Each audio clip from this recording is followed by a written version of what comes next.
November 11th Planning Commission hearing. My name is George Alcaraz. I'm the chairman of the Planning Commission.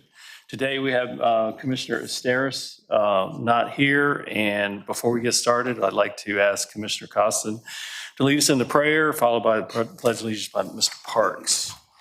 Please stand. Eternal God, our Father, we thank you this day, God. We thank you for all that you have done in our lives. We thank you for this beautiful city in which we live. Now, Lord, we pray that as we come together to discuss business, that you would grant us of your wisdom and your understanding. Lord, we ask that you would bless our decisions and let them be thy will. In Jesus' name we pray, amen. I pledge allegiance to the flag of the United States of America and to the republic for which it stands, one nation, under God, indivisible, with liberty and justice for all. All right, thank you. The next item, I'm going to have the staff and also the commissioners introduce themselves. If I can start with our attorney over there. Tori Eisenberg, Deputy City Attorney. Michael Mauch, I have the pleasure of representing the city as the at-large representative. John Cromwell, District 2, Pungo and Blackwater. Hi, Mike Anderson, District 3. Catherine Byler, District 4, Town Center up to Newtown Road. And I hope you all come by this season because we are lit. George Alcaraz, District 5, and the oceanfront is lit. Holly Cuellar, District 8. Brian Plumley, beautiful District 6, from historic SeaTac to the north end. Susan Hippen, District 7. That goes from College Park, Salem, Tallwood, all the way over on the other side of town. And it is beautiful. I don't know if we're lit, though. John Costin, District 9. William Parks, District 10. Caitlin Alcock, Planning Administrator. Clerking to my left, we have Kristen Bauer and Beth Mowry. With our Planning Department, we have Director Kathy Warren, Deputy Director Carrie Buchholz, Marshall Coleman, Alexis Bailey, Zoning Administrator Kevin Kemp, Deputy Zoning Administrator Brandon Hackney, Lane Harrington, Garrick Hannigan, Rachel Miller, and then with our Public Works Traffic Engineering Group, we have City Traffic Engineer Rick Lohman and Heather Hartle, and then IT Support, we have Rachel Levere. All right, thank you so much. Next, I'd like the clerk to describe the rules and orders of business for today's meeting. Thank you, Mr. Chairman. The Virginia Beach Planning Commission takes pride in being fair and courteous to all parties in attendance. It is important that all involved understand how the commission normally conducts its meetings. It is equally important that everyone treat each other and the members of the commission with respect and civility. We request that cell phones be put on silent during this meeting. This is an abbreviated explanation of the rules. The complete set of rules is located in the front of the Planning Commission agenda. Following is the order of business for this public hearing. Withdrawals and deferrals. The chairman will ask if there are any requests to withdraw or defer an item on the agenda. Consideration of these requests will be made first. Consent agenda. The second order of business is the consideration of the consent agenda, which are those items that Planning Commission believe are unopposed and which have favorable staff recommendation. Regular agenda. The commission will then proceed with the remaining items on the agenda. When an agenda item has been called, we will recognize the applicant or their representative first. Following the applicant or their representative, in-person speakers will be called next, and then the speakers participating via WebEx. Speakers in support or opposition of an agenda item will have 3 minutes to speak unless they are solely representing a large group, such as a civic league or homeowners association, in which case they will have 10 minutes. If a speaker does not respond or if a technical issue occurs which renders the comments unintelligible, we will move on to the next speaker or the next order of business. Please note that the actions taken by the Commission today are in the form of a recommendation to the Virginia Beach City Council. The final decision to approve or disapprove an application will be made by the City Council. The Commission thanks you for your attendance, and we hope that your experience here today leaves you feeling that you have been heard and treated fairly. Thank you. Thank you, Madam Clerk. All right, so we're going to start the formal hearing, and our first order of business is every year we at the end of the last session, we go ahead and vote for our chair and vice chair. So I'd like to ask our commissioners, is there a motion? Yes, I would like to move that Holly Cuellar be elected to chair and John Costin to vice chair. All right, do I have a second? Second. Second by Mr. Plumley.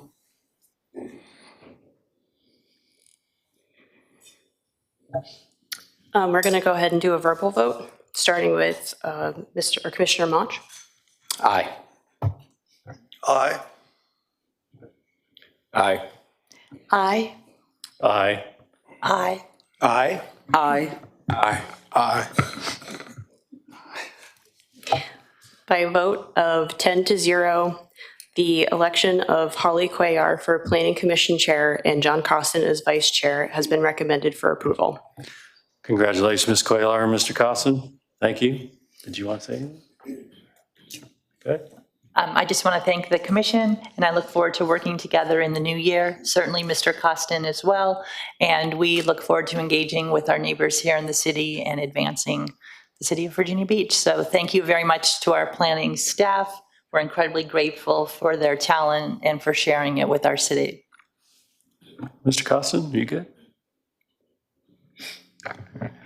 Thank you to everyone, and I look forward to serving with you this upcoming year. Thank you both. All right, our next order of business, the Planning Commission minutes for these, was that November 13th? Do I have a motion to approve? I move that we approve the minutes for the Planning Commission dated November 13th, 2024. All right, I have a motion. I need a second. Second. Second by Mr. Plumley. The vote is now open. We're going to do another verbal vote, please. Starting with Commissioner Mach. Aye. Aye. Aye. Aye. Aye. Aye. Aye. Aye. Aye. Aye. By a recorded vote of 10-0, the November 13th, 2024 formal minutes have been recommended for approval. All right, thank you. Our next order of business is for deferrals or withdrawals. Are there any withdrawals? Good afternoon, Chair, Vice Chair, members of the Planning Commission, and staff. For the record, my name is Lisa Murphy, and I'm counsel to FWM Residential Rental Properties, LLC. And we have an interesting request that I'm sure staff shared with you with regard to application number 8 on your agenda, the rezoning. We're going to withdraw that and then reapply as a conditional rezoning with proffers that limit the density to the existing density. And then with regard to item number 9, we're going to defer that to your January 8th meeting. And that gives us time to have the proffers reviewed by staff, meet with the Navy, which we're going to do this afternoon. So we should be ready to go on both the new conditional rezoning application and the conditional use permit at your next meeting. So I just want to be clear. So you're withdrawing 8 and deferring 9 completely? Yeah, that's my understanding. And we're replacing 8 with a conditional rezoning with proffers. Not today. Thank you. All right. Commissioners, I need a motion for what was just requested. Anybody? I move that agenda item number 8 will be withdrawn and agenda item number 9 will be deferred. Second. Second by Ms. Hippen. Thank you. Really quick, can we just clarify, Vice Chair Cuellar, that it will be deferred to a date certain, that being your January 8th hearing? Thank you. Yes, that it would be deferred agenda item 9 until January 2025. Ms. Hippen, you second that one too? The revision? Yes, sir. Thank you.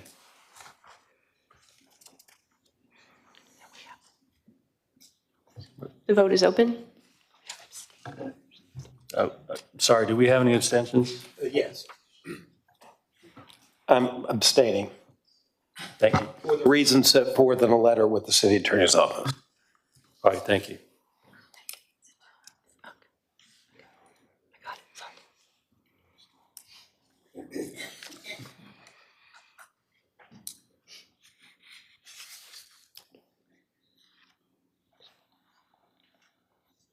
Madam Clerk, is this 8 and 9 that we're voting on? 8 and 9. Thank you.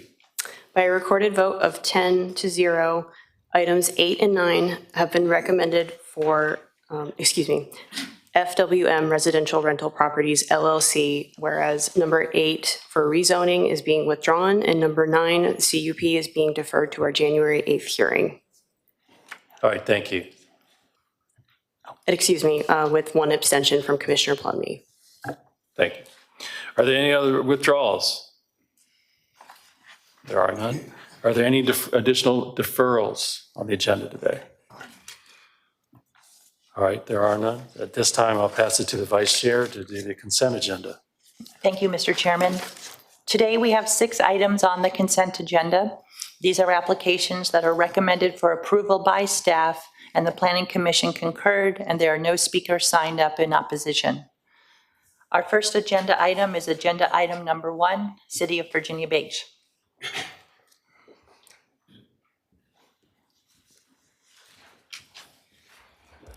Good afternoon, Commissioners. For the record, Kevin Kemp, Zoning Administrator for the City of Virginia Beach.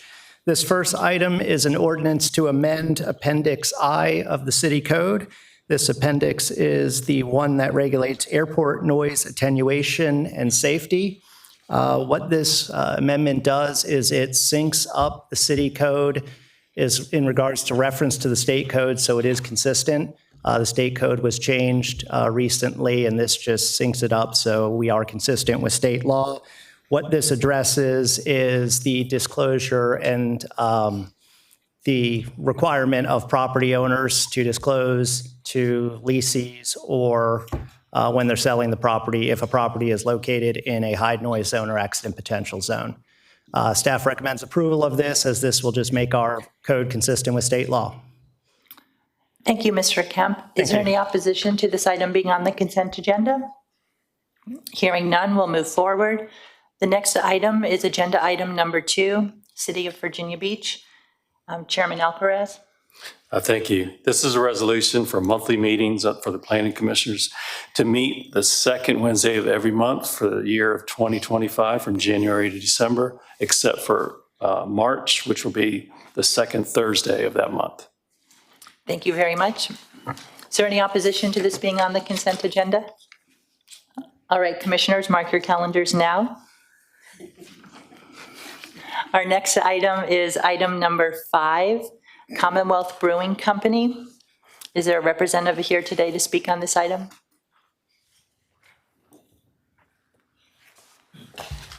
Thank you, Madam Vice Chair, Chairman Alcaraz, members of the Commission, Eddie Burdon, Virginia Beach Attorney representing the applicant. Appreciate being on the consent agenda. All the conditions are obviously acceptable. They're the same conditions as were approved originally with the change in the date. Yeah, thank you very much. Thank you. Is there any opposition to this item being placed on the consent agenda? Hearing none, I've asked Commissioner Costin to read this into the record. The applicant is requesting to modify a condition associated with the modification of conditions for a craft brewery approved by City Council on October 17th, 2023. On the subject parcels located within this Shore Drive Corridor Overlay District and Zone B2 Community Business District. On December 9th, 2014, the applicant obtained a conditional use permit to operate a craft brewery at 2040 and 2444 Pleasure House Road, which has been in operation since 2015. The applicant is now requesting an extension of a time frame specified in Condition 4 of the modification of conditions, which requires the site plan to be submitted within 90 days of City Council's approval and permits to be obtained within 1 year to begin work. Thank you very much. Our next item is agenda item number 7, John Overstreet Family Properties.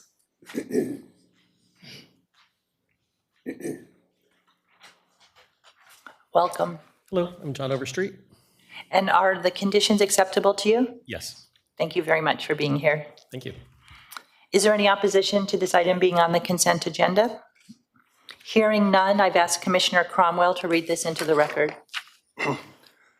The applicant is requesting a change in nonconformity to build an addition to an existing legally nonconforming dwelling on approximately 28-acre parcel zone AG1 and AG2 agricultural district.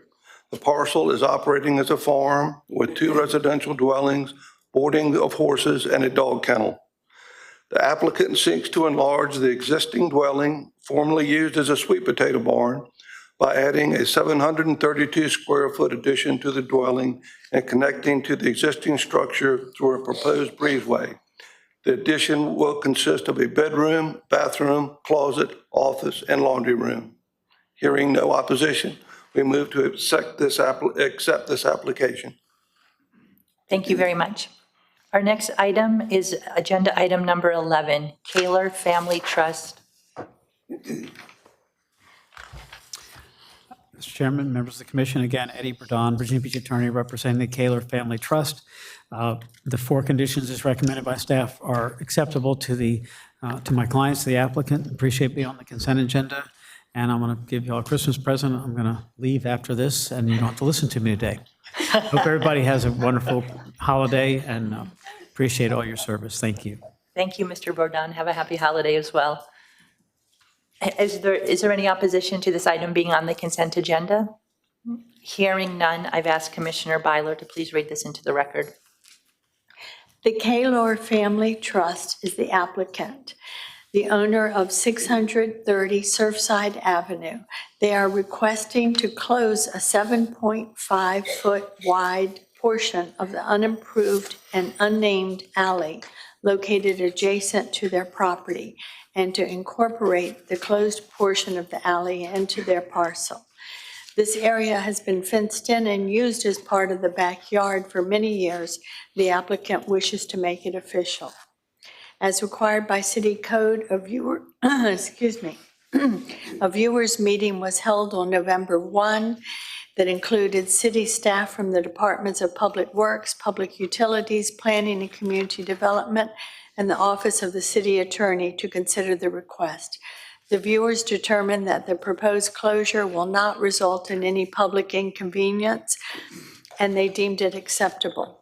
Many similar requests to close unimproved alleys in that Croatan neighborhood have been reviewed and previously approved by City Council. Staff recommends that the application be approved subject to 4 conditions, which the property owner deems acceptable.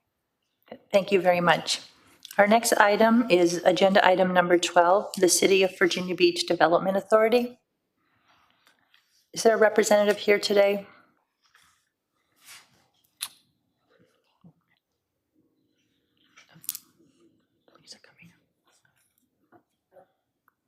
Yes, Ms. Murphy. Thank you for putting this on the consent agenda. I'm technically not here for that, but as the person who signed the application, thank you for putting on the consent agenda. Okay, and forgive me, did you state your name just for the record? Sorry, Lisa Murphy, I'm the chair of the Virginia Beach Development Authority. Great, and all the conditions are acceptable to you? They are, thank you. Thank you very much. Is there any opposition to this item being on the consent agenda? Hearing none, I've asked Commissioner Anderson to read this into the record. Thank you.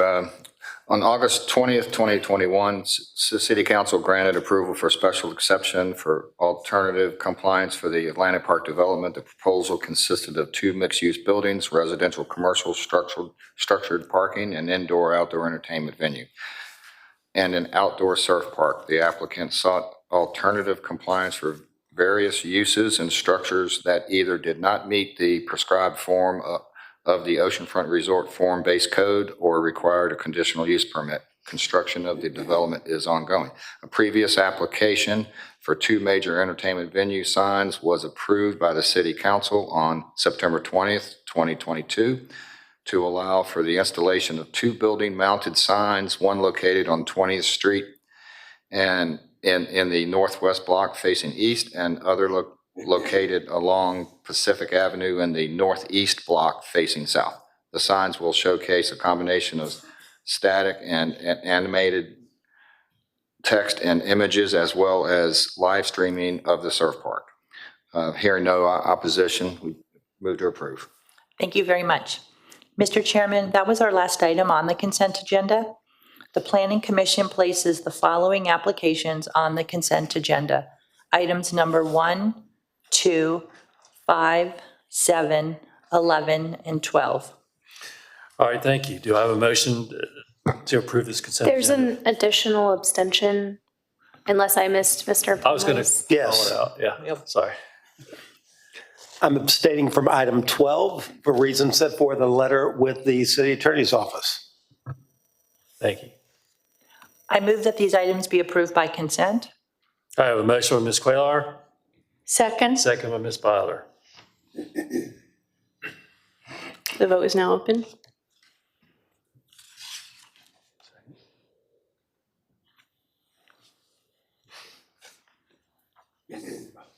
By a recorded vote of 10-0, with one abstention from Commissioner Plumlee on item number 12, items 1, 2, 5, 7, 11, and 12 have been recommended for approval by consent.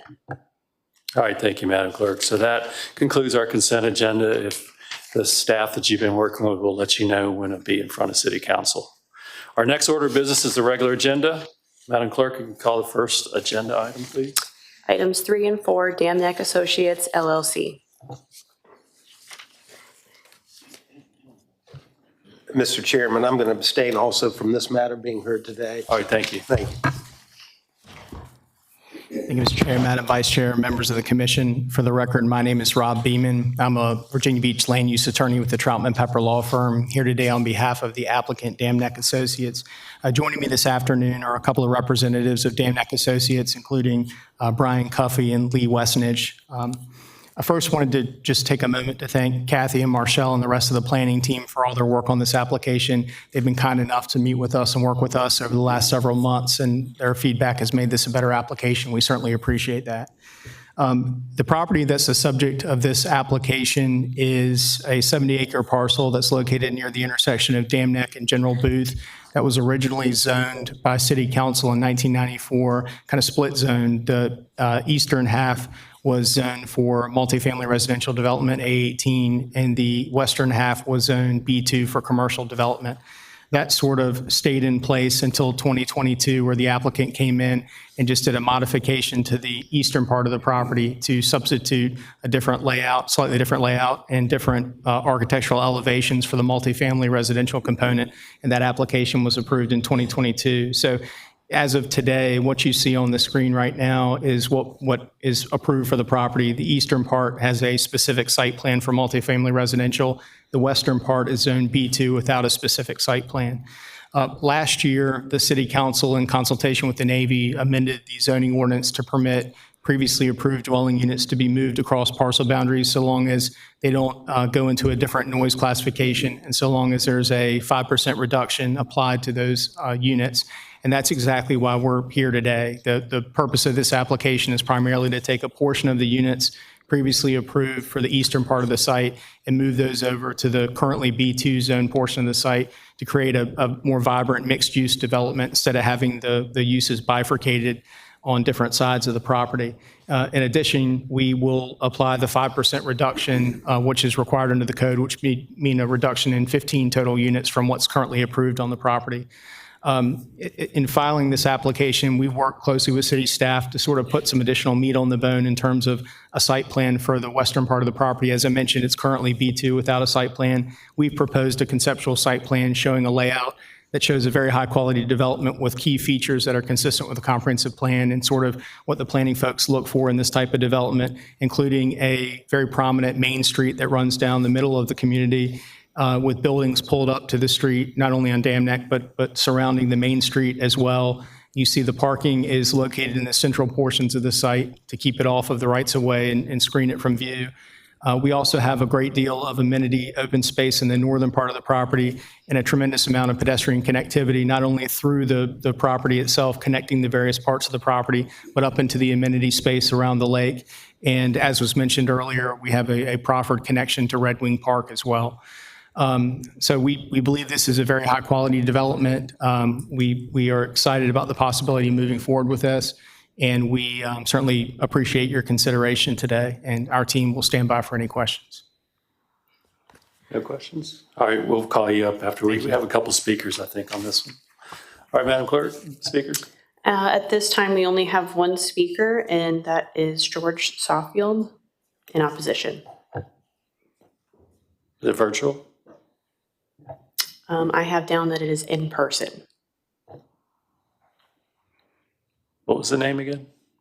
George Schofield. Mr. Sheffield here?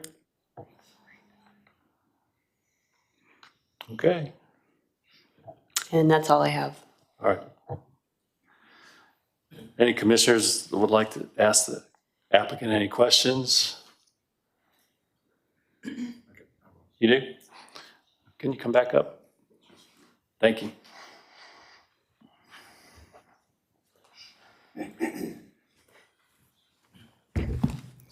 Hey, Rob. There was discussion about phasing and traffic. Do you have an idea of phase one with the apartments and the mixed use and timeline? And it's all depends on, On market force, yes, sir. Right. The phase one is actually moving forward in the short term. We have a site plan actually filed with the city for the 314 units that are part of phase one. You can see phase one is sort of grayed out on this picture. That is the part of the original approval that we're not proposing to change at all as part of this application. That's why site plan is in for that. That hopefully will be developed, construction commence within the next year or so. On the western part of the site, we just anticipate uses coming online gradually, as market forces dictate.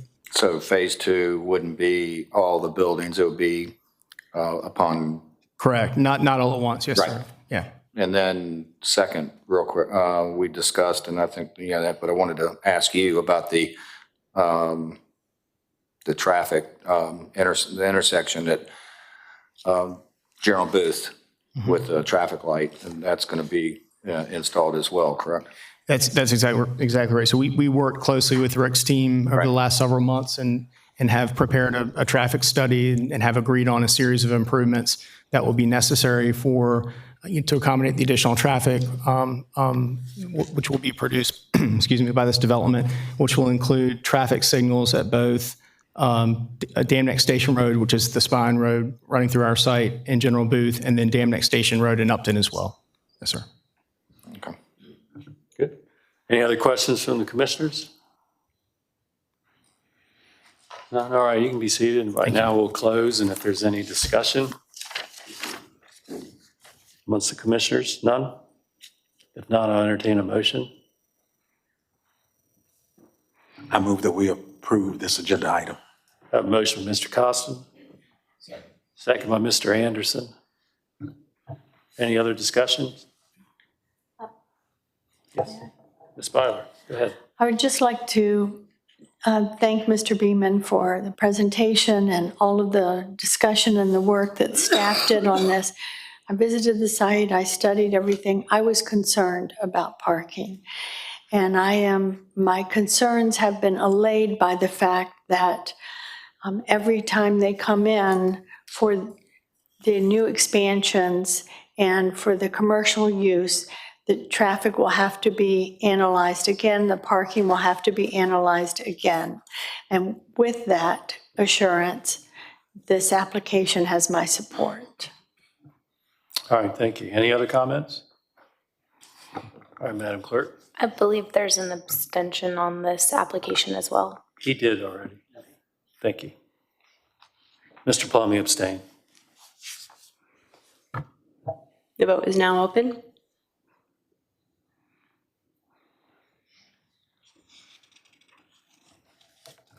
By a vote of 9-0 with one abstention from Commissioner Plumlee, Dam Neck Associates LLC has been recommended for approval. All right, thank you. Next item, number 6, agenda item number 6. Clean Holland LLC.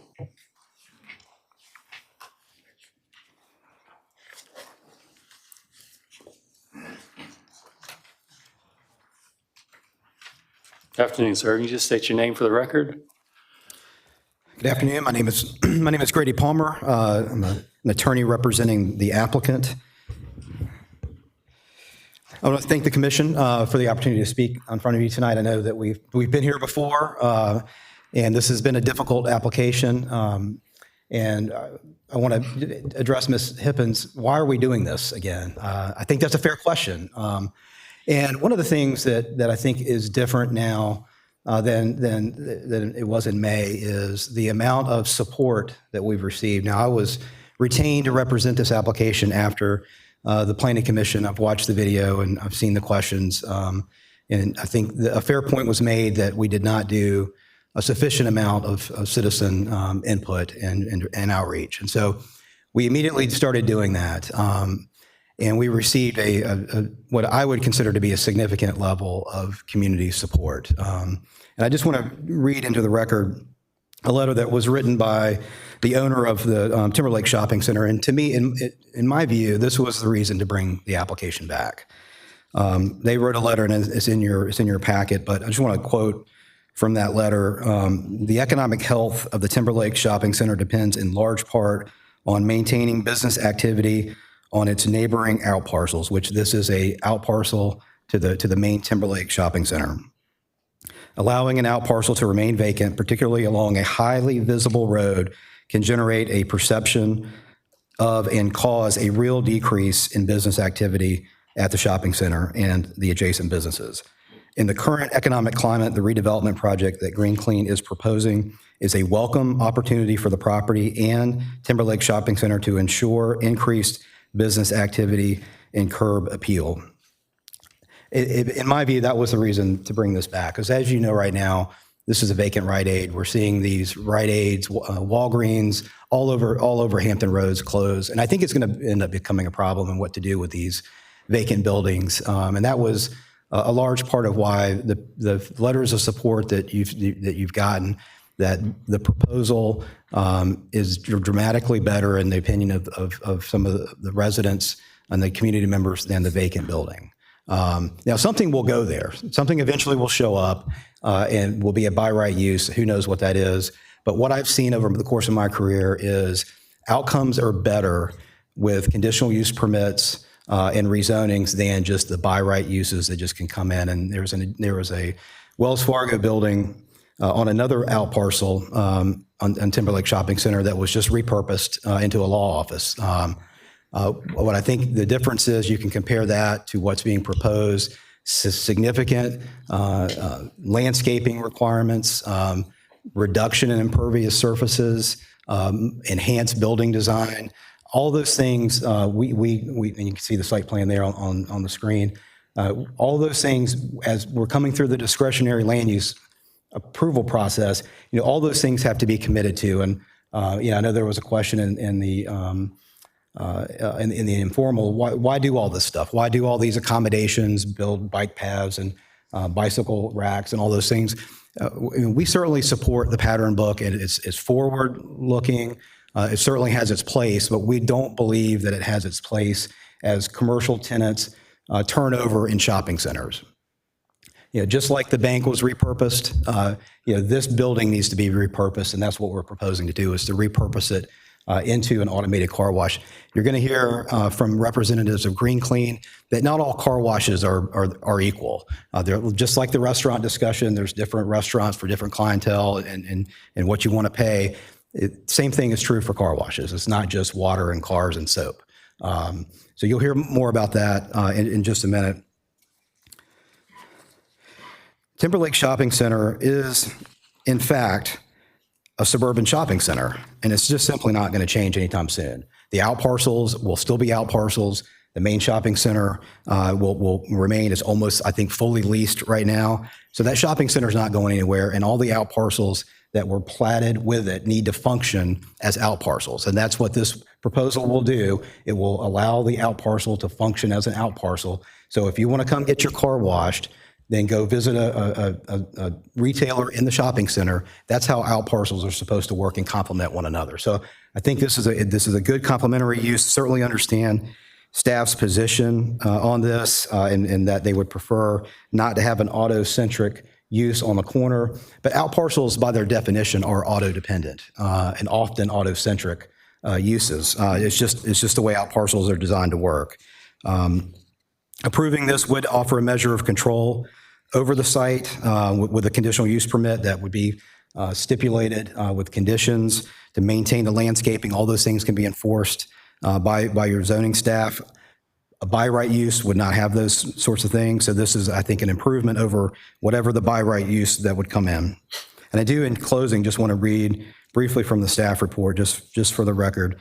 It does say, while staff believes the proposed use does not conform with the recommendations in the comprehensive plan, staff does acknowledge that the proposal is an innovative reuse of an existing building. And I think that's an important for you to consider is if this were a vacant piece of property, I think it would be different. I think the staff recommendation would be certainly would be better put, I think, if there was nothing on the property. There is a building on the property. Something is going to go into that building. But I want to thank staff for including that in the staff report, because I think it's a fair point that I think deserves being mentioned. They go on to say that the proposed concept plan improves existing site landscaping. It's an adaptive reuse, such as we're proposing, is a highly beneficial redevelopment strategy. Although we don't think it's redevelopment, we think it's repurposing, as it's less impactful on the environment and helps maintain the character of the area. So we have included elevations, landscaping plans, building design there, all conditions. So you will get what we're proposing, and it's depicted on those elevations. So all those details will be tied down with the conditional use permit if it were to be approved. I do appreciate the conditions. They are acceptable. If this planning commission is inclined to approve the project, we accept the conditions that staff has recommended. And with that, we'll stand by for questions if you have them. Thank you very much. All right, thank you. Next speaker. First speaker in support will be Greg Schmidt, followed by Sean Everett.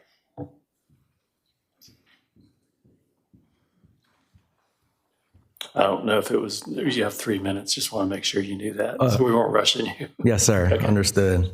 Mr. Chair, Madam Vice Chair, and members of Planning Commission, I know we've been here before to present to you all. So I wanted to highlight a few of the things that changed from the previous application. Reapplying actually gave us the opportunity to go sit down and meet with staff again, talk through some additional ideas.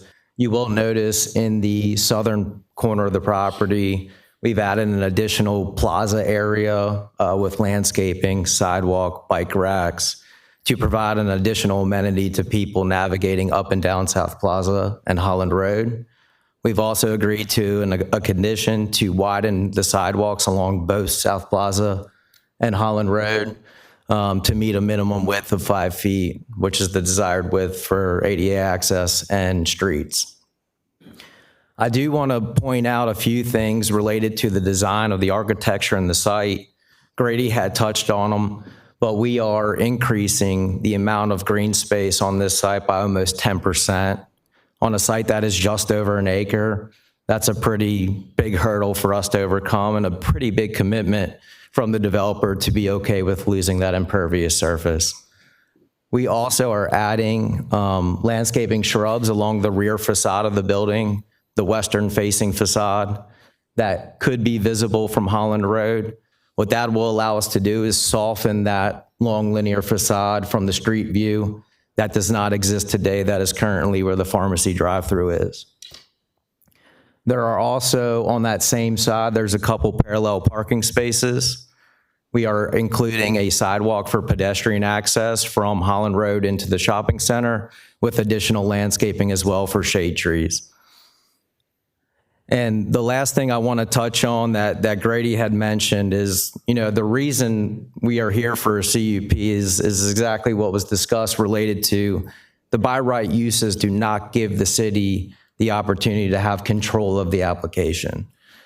With this conditional use permit here before us today, we have the opportunity to engage with staff, to engage with you all, to make a better plan than what exists today. And it exactly is an adaptive reuse, no different than if another retailer wanted to go in there. The issue is with by right uses, as Grady had mentioned, you see what happened at the Wells Fargo building. Not an improved product. Yes, the building is no longer vacant, but the site looks as it did, the building looks as it did. So we are here today to try to bring a better product as an adaptive reuse, not a redevelopment. Thank you, sir. Any questions? Thank you. Next speaker. Our next speaker is Sean Everett, followed by Craig Van Bremen. Good afternoon. Thank you for the opportunity to speak. My name is Sean Everett. I'm the founder and managing partner of Green Clean And I just wanted to provide a little bit of background and context about us. I was born and raised in Virginia Beach. The first green clean I built was in Virginia Beach. The plan at the time was to take my background, which is in biology and environmental science, and sort of blend it with a concept that I thought would be a business that residents would need and want, and I think, and something I'd be proud of as a resident of Virginia Beach. And I think we've done that over the years. The environmental stewardship component of this, with our company, we use biodegradable soaps. They're environmentally friendly. We use energy efficient motors. We capture, treat, and reuse a lot of our wash water. And the stuff that we don't capture and reuse is directed to the sanitary sewer system, which goes in the municipal treatment and not ultimately where it shouldn't go. And when you compare that to the residents in the area that are in the houses and apartments around us that don't have or aren't washing at a commercial car wash, are doing it in their driveway and their parking lots, and they're getting a professional detailer to come do the same. And that water is grabbing the brake dust, the petroleum residue, and the sediment from not only the vehicle, but the surrounding impervious, and directing it right into the storm sewer, which ultimately goes to rivers, streams, and the Chesapeake Bay. So again, the environmental component of this was always important to me. And I think that adaptively reusing a building just underscores that and gets us excited about it. But not only that, as someone from the area, and my family and friends are around, I want to build something that we can all be proud of. And I think we've done that. And I think that not just the environmental stewardship component, but also the fact that we have, beautiful buildings. We go above and beyond on the landscaping. We try to make a nice product. And we have 150, within Green Clean, 150 employees that are well-trained and well-compensated. We try to be active members of the communities that we serve and we operate in. Today, we're going to hear from Joan Steele, who's with Toby's Dream. She was the most recent charity partner we partnered with at our Shore Drive grand opening. But that part of it really means a lot to us. I mean, it's a big part of who we are and what we do. And I just wanted to underscore that part of the whole thing, too. But that's all. I appreciate you taking the time to hear me, and I'm around if you have questions. But. Thank you. Any questions? Thank you. I do have. I'm sorry, come back. Question, Mr. Palmer. or two for Mr. Everett. You've mentioned investment and employment opportunities. What kind of investment is required to repurpose a building like this? I think Craig's going to touch a little bit more on the investment side of things, but If someone can answer that question. I think you'll hear it in a minute. And with regards to employee advancement and work, there was some discussion the last time this came before us, and I don't want to miss the opportunity to hear that more specifically. You advance people from the floor to become managers, to advance within the company. Can you describe that? Sure. Yes, that actually serves us much better when we have somebody that comes in as a team member. We have team member, team lead, assistant manager, manager, area manager, regional director. So when we have to hire somebody off the streets to be in one of those higher roles, they just don't have the experience in the industry. And so it's very important for us to hire at a team member level and train up through the ranks to develop the skills and things that we need to operate successfully. So yeah, that's 100% our plan.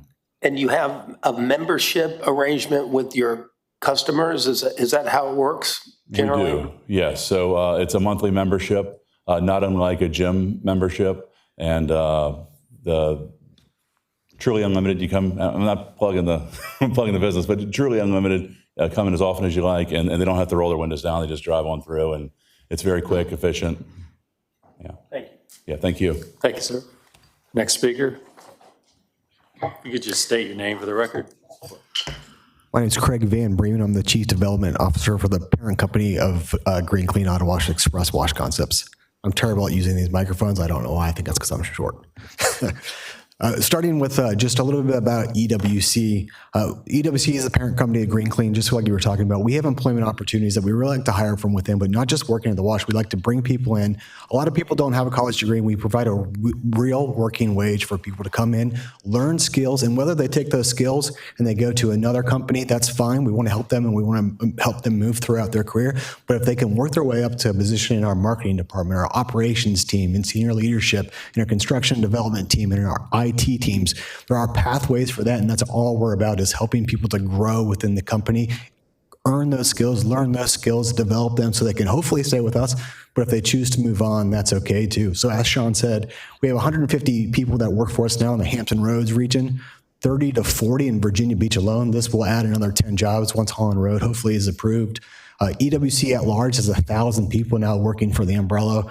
We're developing car washes in, I think, 5 states now. We just opened our 103rd location. So this is really what we do. You can't build this company without great operations, great people, and a great team. So we focus on selecting the right sites, putting our footprint where our customers can use their pass, where they know that's going to be complementary with the other units that are in the market, so they can use their pass anywhere they like. So it provides more value as a product to the customer, and it provides really a great resource for the people that work for us so that they can continue to develop and grow it themselves.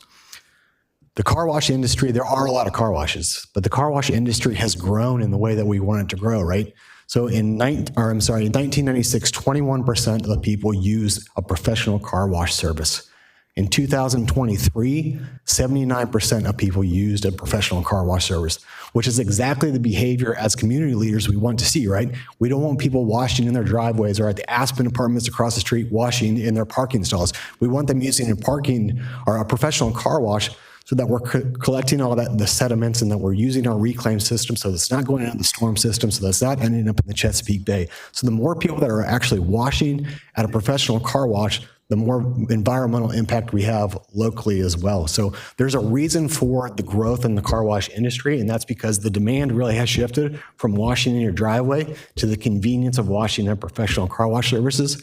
And one of the benefits of that, obviously, is not just a cheap price point, but it's also the fact that we can take care of the environment. There's 3 basic types of car washes. There's self-serve in-bay automatic, which is open 24 hours a day, usually 7 days a week. They're generally not manned with anyone operating the business. You can go there, you can spray off your car. It takes 15 to 20 minutes. You can do that anytime. Those self-service and in-bay automatic car washes are generally associated with ancillary, with other businesses, right? They're at a convenience store, they are at a laundromat, they're really a second thought, right? And you can use those at any time. It's very much the ATM in the car wash industry, where it's not manned, it's just a machine. You go in there and you can use that anytime. That doesn't mean that you still don't need bank branches within the community to serve the customers, right? It's a very different product than what the ATM provides. Although you can do some of your banking functions at an ATM, you still need that bank so that you can talk to somebody and maybe have a membership with a pass like ours. I'll have to end your presentation, but I think the commissioners have questions, so that opens it back up. So I think Mr. Plumley had a question that he wanted you to answer. Yeah, I'd asked about the investment that was being made to repurpose a building like this. This is an old Rite Aid drugstore or Walgreens or something that's no longer in use. How is it? What is the investment? How do you go about repurposing a building like that for a car wash? Yeah, so we're one of the few in the industry that have actually done this 3 or 4 times now, where we've actually repurposed Rite Aids before. Generally speaking, it's around a $2 million investment just to convert the building. Plus, we put about $1.5 million in equipment in the building as well. So all in on a property like this, we're definitely north of $6 million. Closer to $7 million probably. And that's on top of the $15 million I think we've already invested in Virginia Beach. Any other questions? Commissioners, any other questions? Mr. Anderson? I'm not sure who can answer this. It's probably immaterial, but in my business, I really haven't brought it up before, but repurposing the existing Rite Aid, if you look back, if you look not even on the elevation drawings, but the actual pictures, it's a very ugly building. And your revision of your elevation has done very little to make it look pretty again, even if you paint it. Has there been any discussion on trying to do more than just paint the ugly block that's the existing building? We are open to any ideas that the city may have. We actually have done, in addition to painting, we've added the niche elements. We've added a tower on the one elevation to break up that long run of just split face block. And in the front section there, those towers are redone as well. So that whole center section on the top left-hand corner, that's all rebuilt. And we actually put that nice niche hall on there along with the awnings over top of the doors. And then on the middle elevation there, that tower doesn't exist now. So that's all being repurposed with the niche hall. And we're open to additional ideas as well. Yeah, I just live very close, and we are in that area every day. And it's just been, even when Rite Aid was in the building, it was just, their buildings are not a desirable look. And we're trying to make the shopping centers, the out parcel buildings look a lot better than they do exist now. I appreciate that. And not to belabor the point, but that is the benefit of a CUP use here, right? Like there's some users that would come in and literally slap a sign on the building. Any other questions? Okay, thank you. You can be seated. Is there any more speakers? Joan Steele, followed by David Redmond.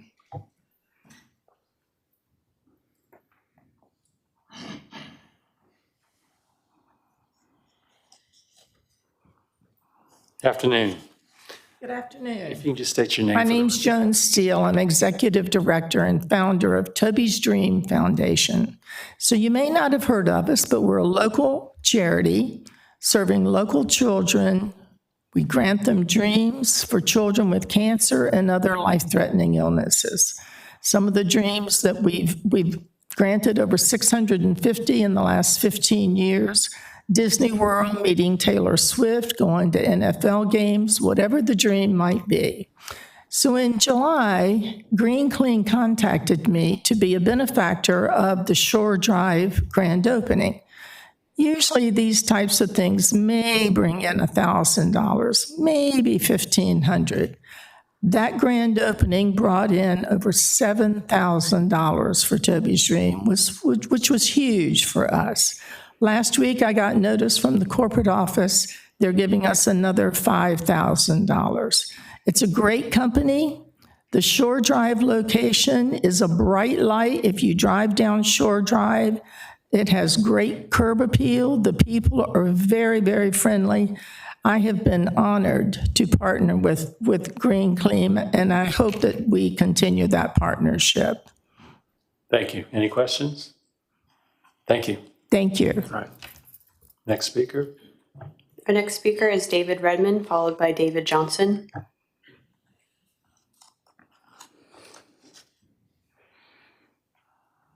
Well, hello there, Mr. Redmond. Hello, George. Good afternoon, Mr. Chairman and members of the commission. Can I ask that staff leave that site plan up for me? Thank you. For the record, Dave Redmond, resident of Thorogood in District 9, Mr. Costin. I strongly support this application, and I know this use. Just this year, as this lady stated, Green Clean located at the corner of Shore Drive and Pleasure House Road, which I pass virtually every day, only minutes from my home. And it's a great improvement to that site. It's prettier with abundant landscaping and attractive signage, warm color tones. Modern stormwater management is far more valuable, returning greater tax revenues to the city, and it clearly meets our residents' needs because it's always busy.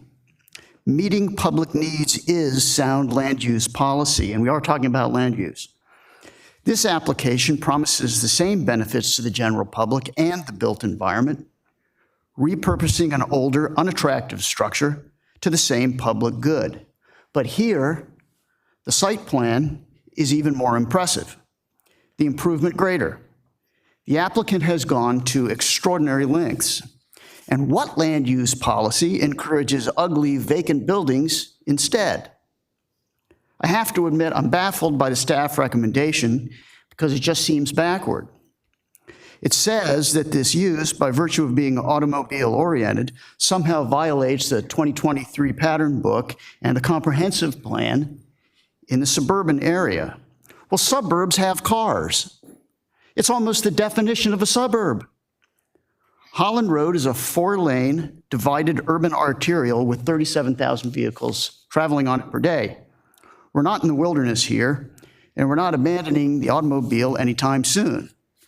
How'd you get here today? Anybody not drive? Proper land use in the suburban area should encourage enhancement, beautification, and functionality of inherently commercial uses on these major suburban roadways, which Holland Road is, and which this application does. This redevelopment would create the greenest site on Holland Road, the greenest site on Holland Road. Can you imagine if every outparcel on Holland Road looked and functioned like that? What if the neighbors, Kentucky Fried Chicken, Hardee's, a bank branch, a gas station, Taco Bell, all looked like that? Can anyone seriously argue that the comprehensive plan's objectives would not be achieved? In fact, Green Clean's application today is one first step in precisely the kind of redevelopment the comprehensive plan encourages in every suburban area throughout the city, including this one. As I said, I strongly support this application. I will welcome any questions, and I thank you for your time. Any questions for Mr. Redmond? No? Thank you, Commissioner Thank you. Redmond. Any other speakers? One final speaker, David Johnson. All right.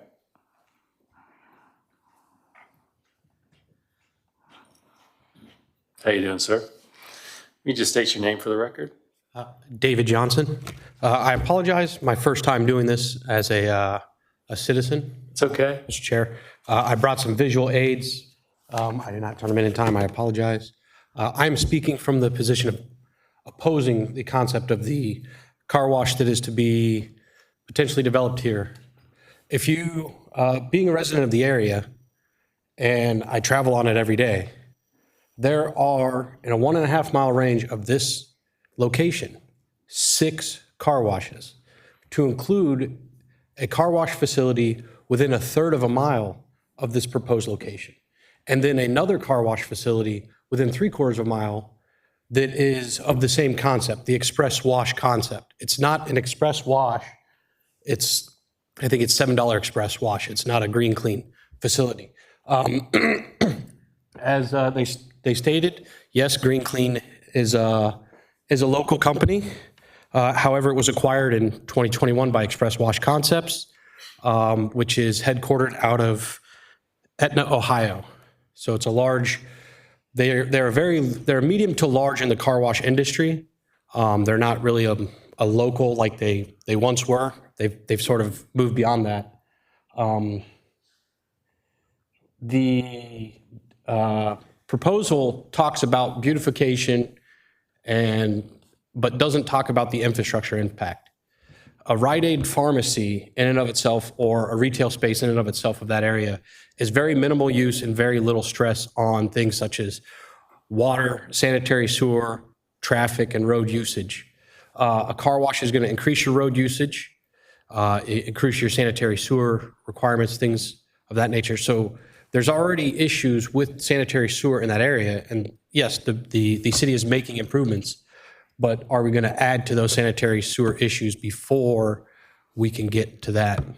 So I oppose it because I believe, one, we are served by the many car washes in that strip of Holland Road, and I don't see the value add of an additional car wash for either Green Clean as a company, when they already have I think there's about 6 or 7 in the Virginia Beach, Norfolk area.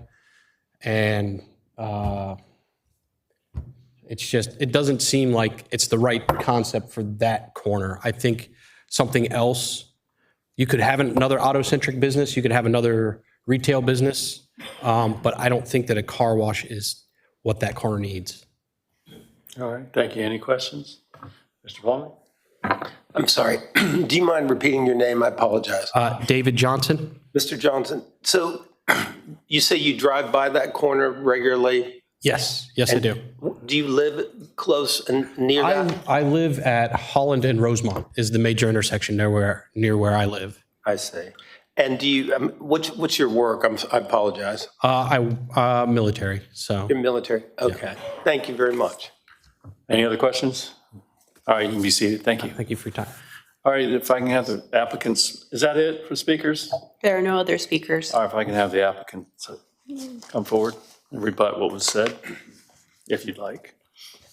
Yeah, I think one of the things that oftentimes is misunderstood about by right development is, it's certainly true that the drugstore has much less impact on infrastructure than a car wash does, but the by right uses, the spectrum of by right uses goes from drugstore, car wash, and then you've got shopping centers and retailers that just generate a ton of traffic. And so the impacts of a car wash are probably minimal compared to what the by right uses are. One other thing I'd like to just build, I would just mention that it is important to plan for redevelopment of the shopping centers. The pattern book talks about that. And Virginia Beach has a lot of suburban shopping centers that are good candidates to be redeveloped at some point in the future. Approving this conditional use permit will not stand in the way of redeveloping the shopping center. The parcel exists, the building exists. The building will have to be purchased, whether Green Clean owns it or somebody else owns it. I don't think approving this conditional use permit in any way sets back the redevelopment potential for Timberlake Shopping Center. I don't think that's going to happen in our lifetimes, anybody's lifetime that's in this building. That shopping center is almost fully leased, is in my view, a vibrant shopping center. And to think that it's going to be purchased and redeveloped even partially on the out parcels, I think is not going to happen anytime in the next couple of decades. Like I said, this may be this would be different if that building wasn't there and this was a vacant out parcel. Like there is if you go to South Plaza Trail, there's a couple of vacant out parcels. I think the staff's recommendation on those would be spot on, that you should not build a auto-centric building on a vacant piece of property. But this is not that. So with that, I'll stand by for any questions that you have. Thank you for your time. Any questions? All right, thank you, sir. All right, this time I'll close for discussion. Mr. Plumley, your light's on. Yes, thank you. I can never say enough about this application. I think, first of all, this has resulted in a much better presentation than what we received initially, and the speakers were excellent. First, I want to say that I do listen to the staff, and I read their reports, and I follow what they're saying. I don't ignore it. I take it up. I look at it carefully. It's important to me to get their comments, and I respect their recommendation. It's way up there, okay? I also have high regard for the person in the district, the member of this commission whose district it is. And in this instance, Mr. Parks has been supportive of this project. And I give that great weight in my mind as he resides in this district. He knows this district better than I know it, and he has an understanding for its needs. We're going to have an expansion of this roadway. There will be no pedestrian high activity along a 6-lane road. It will not happen in the future here. If the building remains empty, there will be a blight.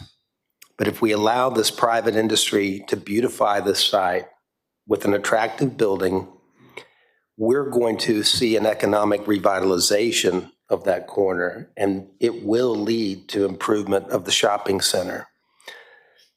We have residents asking us now to approve this.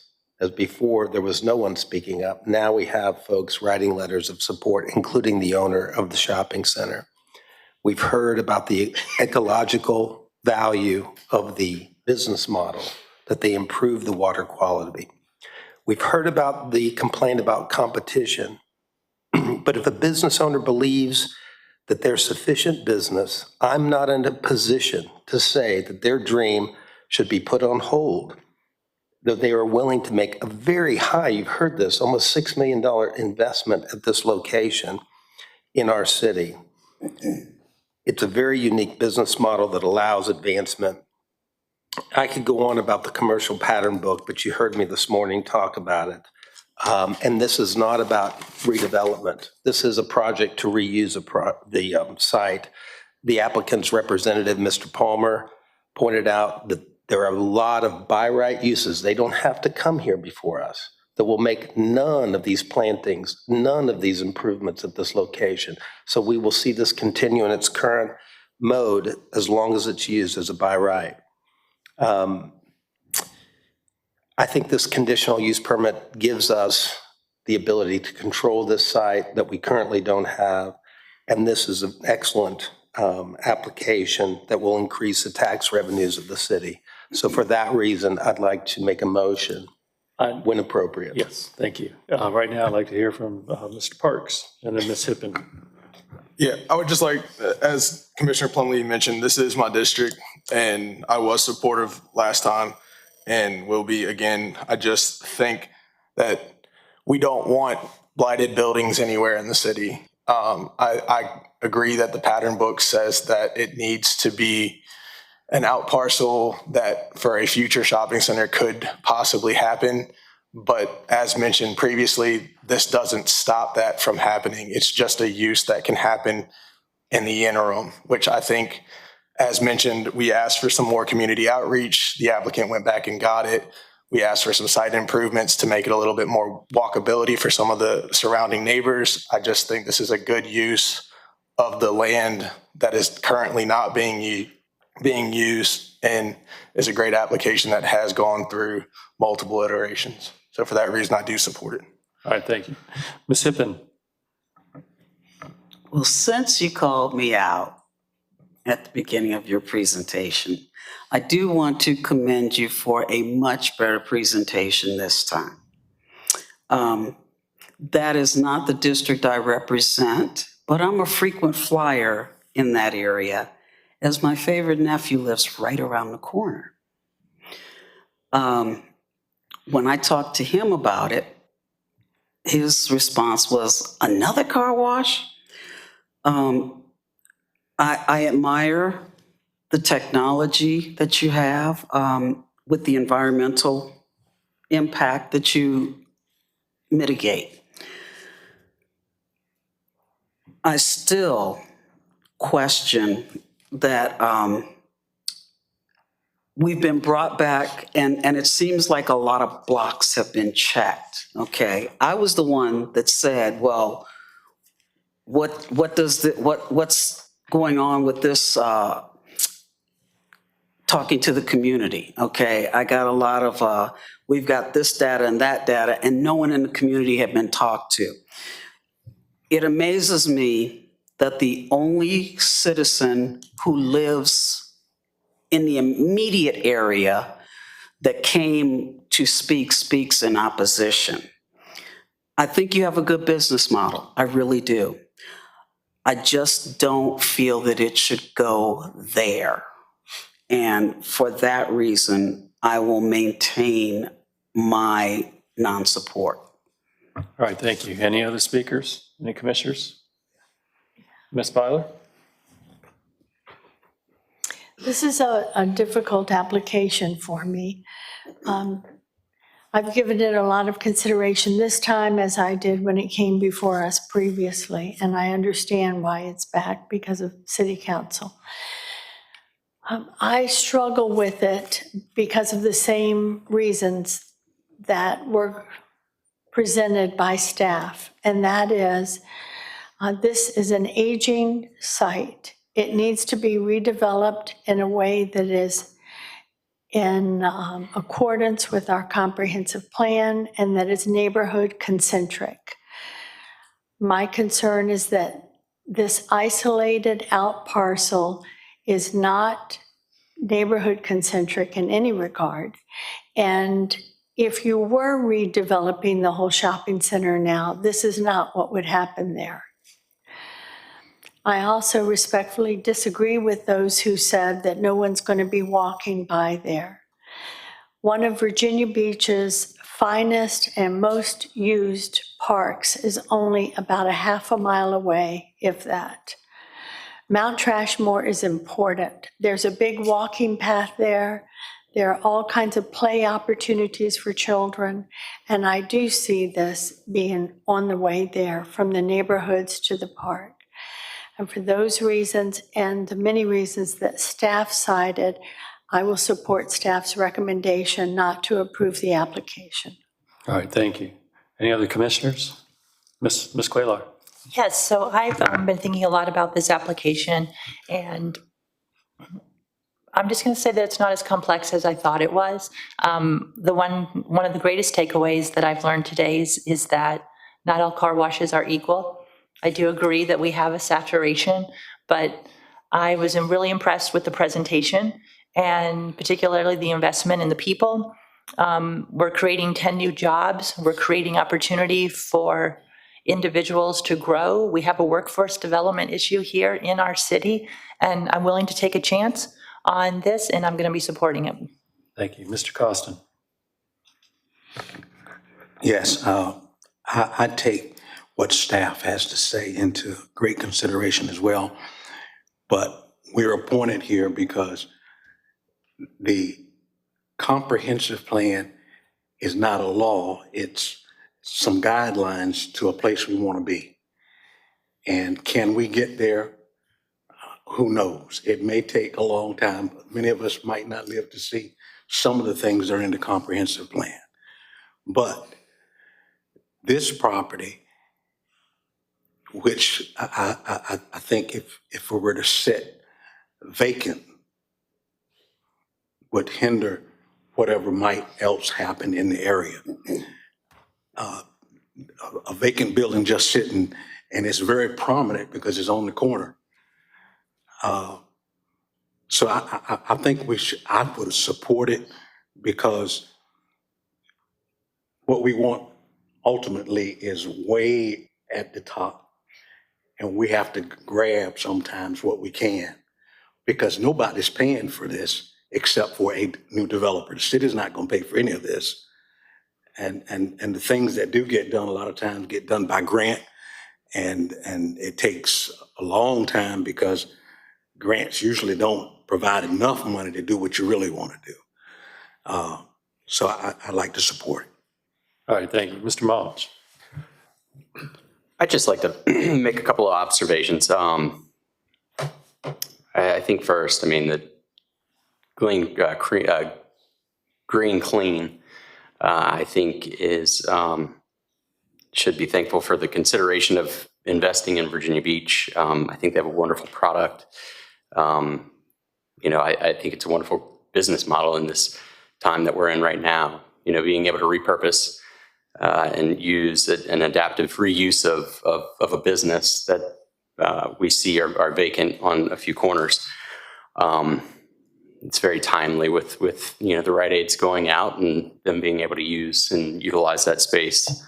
I think it's wonderful to see a business that gives back to the community. I think that's huge. And to the speaker's point about car washes, there are quite a few car washes. But I think in my observation we don't, as a body, we're not looking at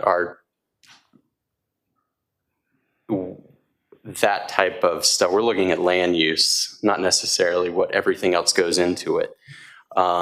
As far as giving back to the community and how many jobs it's going to create, I do think that that's going to be a wonderful argument going to council because that's something that they should consider. I don't know if this body needs to be considering all of those factors. We need to take a look at what the current zoning for the land is, and does this fit that? And if not, then they're asking for a conditional use. And would this suffice for this corner, what they're trying to do there? And yeah, I'll leave my answer up to the vote, but I just want to make sure that we're continuing to narrow down what our scope is. And then when we move it to the next, whether it's approved or denied, they get to look at it from a broader angle. So those are my comments. Thank you. Any other comments? If not, I have a motion by Mr. Plumlee. If I can, I'll go ahead and make the motion. For all the reasons I've stated, I move that we recommend to City Council approval of the application. All right, I have a motion. Second. Second by Mr. Parks. Any discussion? Any abstentions? None? Votes open.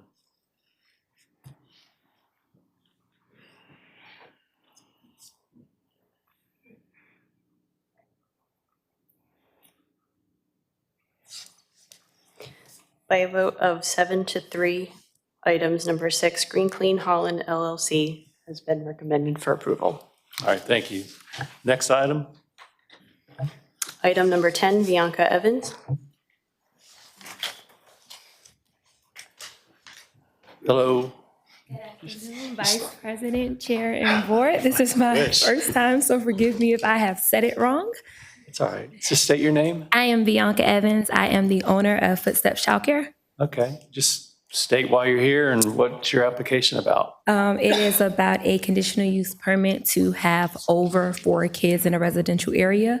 While everyone was going, I was practicing what I was going to say by starting by telling you why, this daycare is needed, but I wanted to tell factors of it. I'm from Miami, Florida, not the best area. When I got into the childcare field over 20 years ago, I've seen a lot of things that you don't usually see in daycare. So when I decided to open my daycare, my biggest concern was safety. Protecting the kids, making sure areas that we were in, if anything did happen, it wouldn't happen at my daycare. So in the process of me being in Carriage Mill, which has been almost a little over 7 years, I have talked with the community. I've also left it open for anyone to have any concerns because I am on a front street, which since they have added a light, there is significantly amount of traffic that does come through, and I wanted them to know how I was doing to protect it. So I have reached out to neighbors that are on the front street for permission that if needed be parking spaces that are needed. I have spoken with both Truist and the storage unit who have granted me permission for 6 parking spaces if needed. For any reason, if my driveway or my neighbor's driveway isn't clear. And I've also spoken with the storage who approved also for 4 parking spaces. I've also brought my daycare's policy, and one of them in our contract, which has to be agreed upon or they will not receive service, is about the policies for pickup and drop off. It's usually at the door so we can be in and out. Parents are required 15 minutes out to send a text so that the child is fully prepared and we can kind of move it swiftly. For any reason, if there is a concern with the child that is going on and they need to speak with me, it is scheduled after 5 o'clock when daycare hours are over so they're able to pull inside the driveway. And we make sure about the blocking.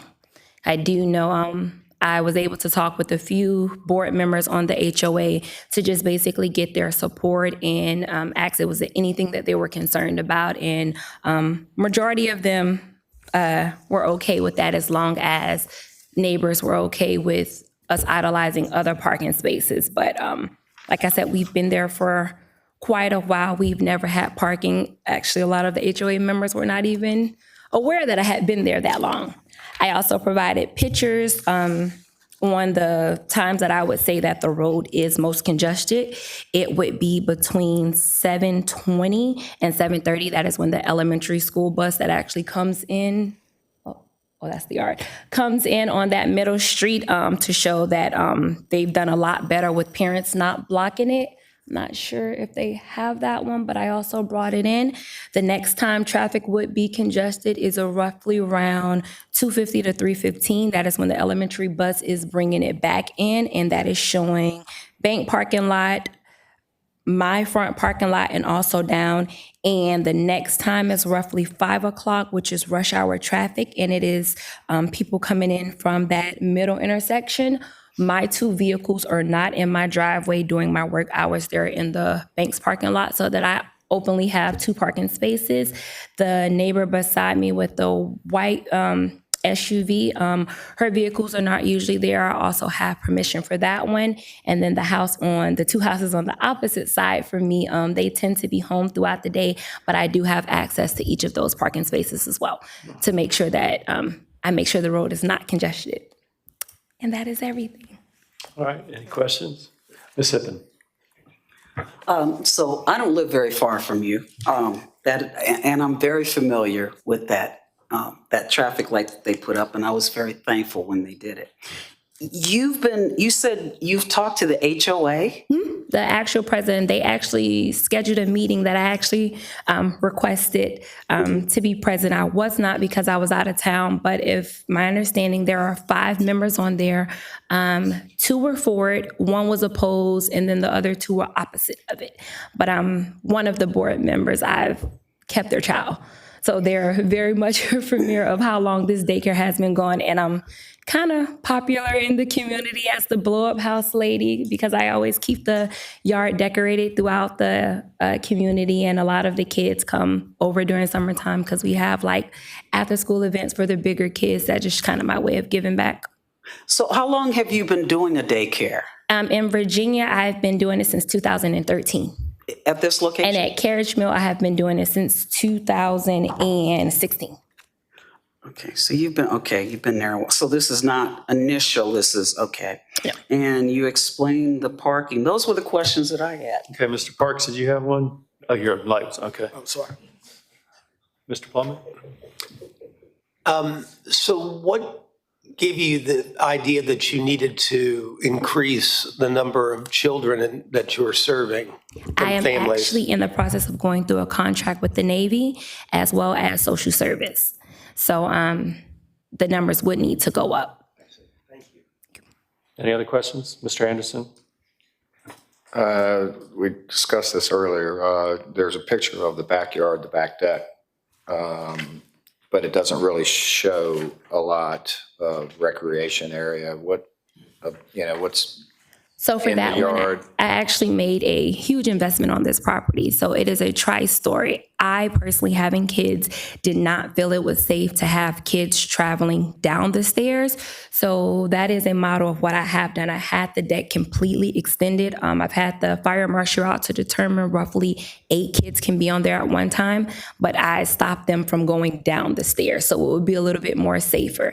And then usually it's me and my staff. I have another member, so we rotate who goes in and out. But it was just worst case scenario, something's burning in the house and I need to shut it off. If I have 8 kids, I cannot run 8 kids up the stairway. So we just did a 2nd level expansion to the deck so that we're all literally on 1 floor. Thanks. All right, I think we have a speaker, correct? Yes. 3 speakers, okay. We'll call you back up after we hear them. Thank you. First speaker. Our first speaker is Cindy Meyer, representing the Carriage Mills HOA. All right, so she has 10 minutes, correct? Yes. Yes. You have 10 minutes. Just state your name. Okay, thank you. I'm a board member of Carriage Mill Homeowners Association, and one of our key concerns is parking.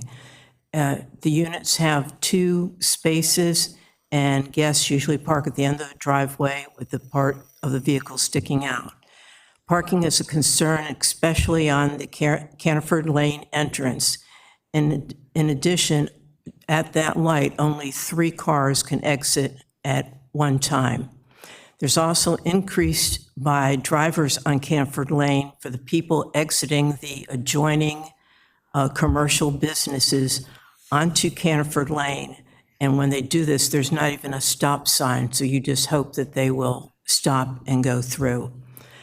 Due to the congestion, traffic congestion, there was an accident a while back involving a bus at the intersection of Canterford Lane and where the adjoining properties go through. Another issue of the traffic is not that long ago, I was going out of Carriage Mill, and there's cars parked on both sides, and a car came towards me. Most people pull over to the side, and he was just speeding right along, and I was lucky that I wasn't hit. There's 121 units in the community with more than 1 car per unit that are coming in and out through the day, but more so after working hours. Staggering or not, pickups and drop-offs increase activity at the entrance of the community and negatively affects the community members. It produces traffic congestion at the entrance of the community, barely enough room for school bus to pass and no available parking. The added traffic causes an inconvenience to all community members. All homeowners are provided HOA governing documents, and these must be provided to all tenants. The rules and regulations are available for all to see on our website. They should be reviewed they should have reviewed governing documents for any restrictions, which they clearly did not, and the homeowner rented, let alone allowing tenants to run a business and violate many other homeowner rules. The sign, I guess the City of Virginia Beach issues a sign when you're going to have a Planning Commission hearing. This, I believe, is supposed to be put in sight for everybody going by. This was not done. The sign is on a board, it's down at the bottom by the ground, and it's covered by inflatables. So people in the community cannot see them, thus are not aware of what is going on. The tenant has 3 black bins for trash in the front of her house. And just curious, if the number goes from 4 to 12, how many more black bins are going to be there for the trash pickup? And our homeowners association does not allow them to even be visible in the front. And then the last thing is, the person presenting to this hearing is not the owner, but a tenant.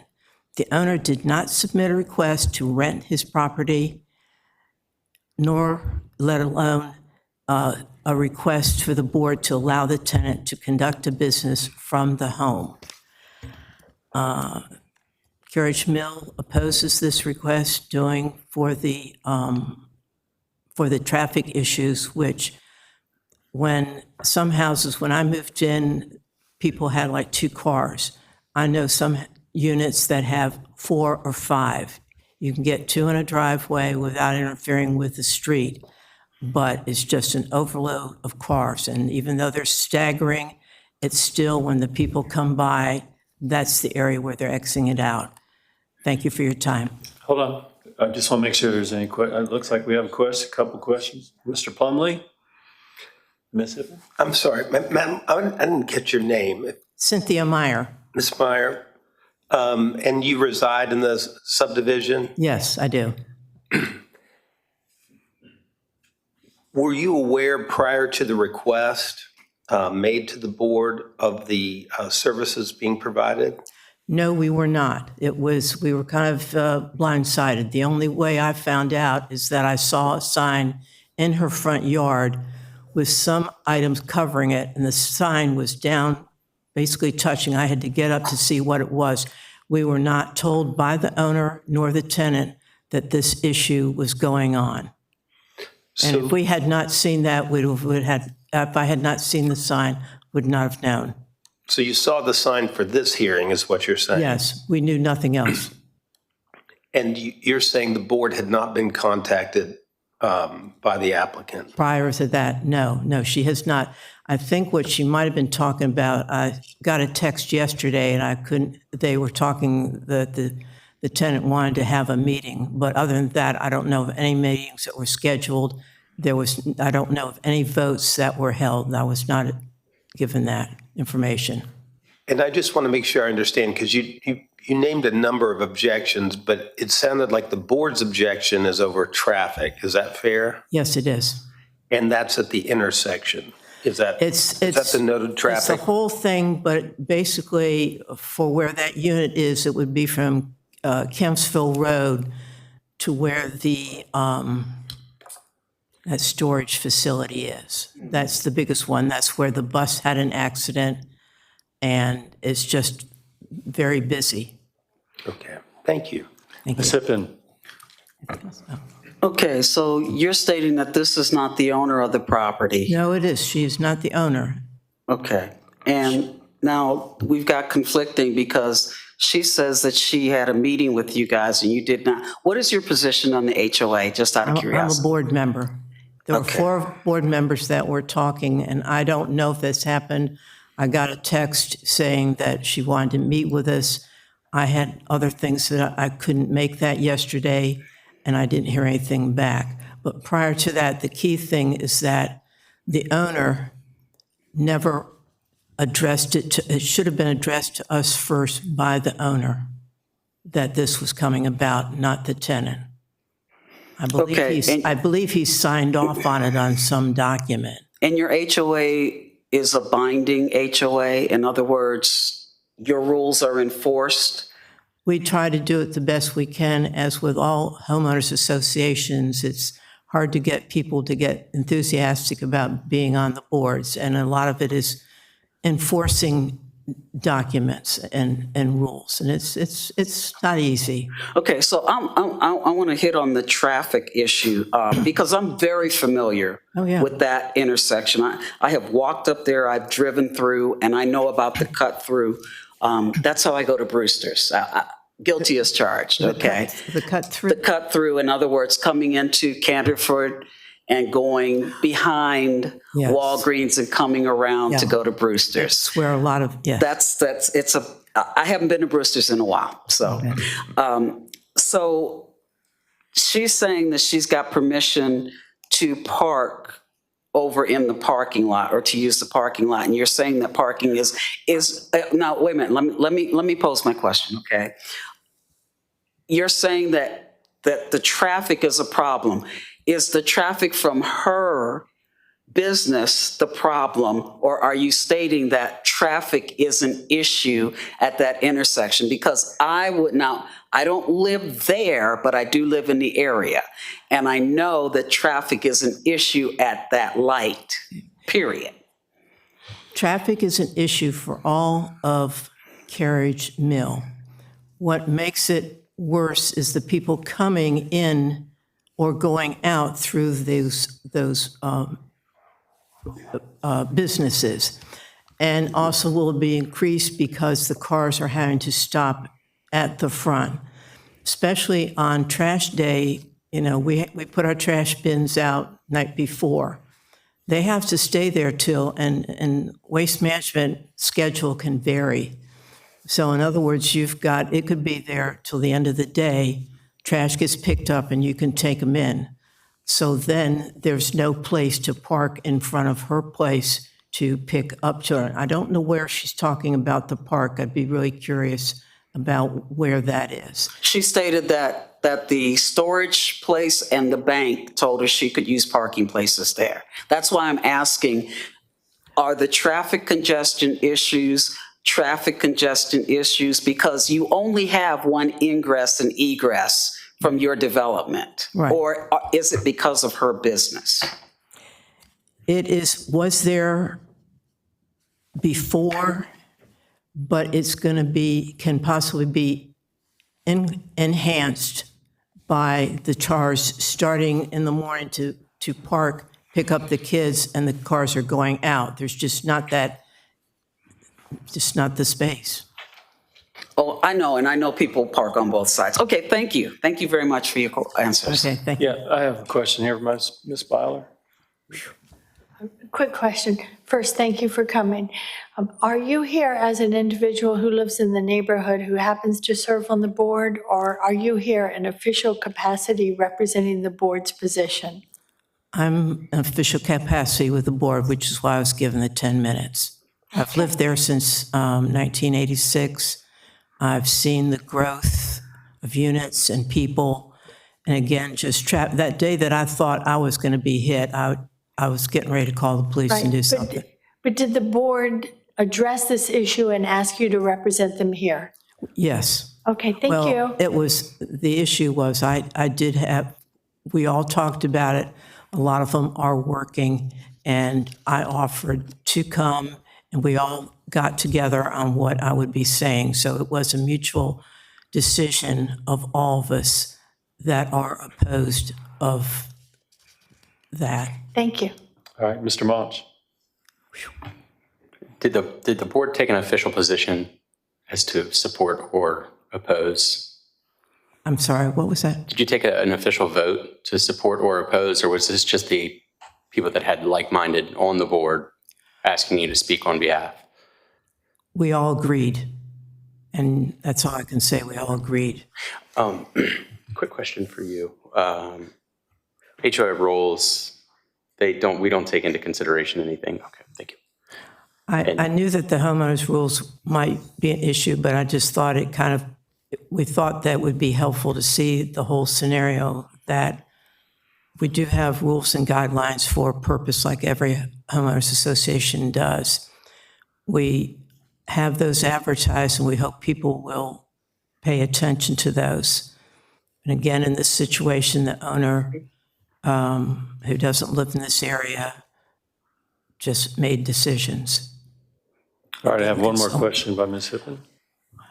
Okay, I want to make sure that we're perfectly clear. So you are a board member for the HOA. Yes. And you said that you were not there when the other board members met, but that you all talked and agreed. I don't know if there was a meeting.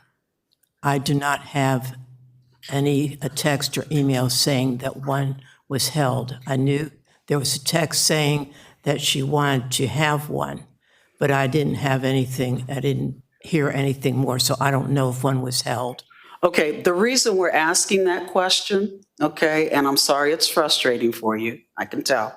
The reason we're asking that question is because there is a difference in if you are representing your personal opinion or if your board actually took a vote and stated that we are against this. That's why we're asking the question, ma'am. Okay.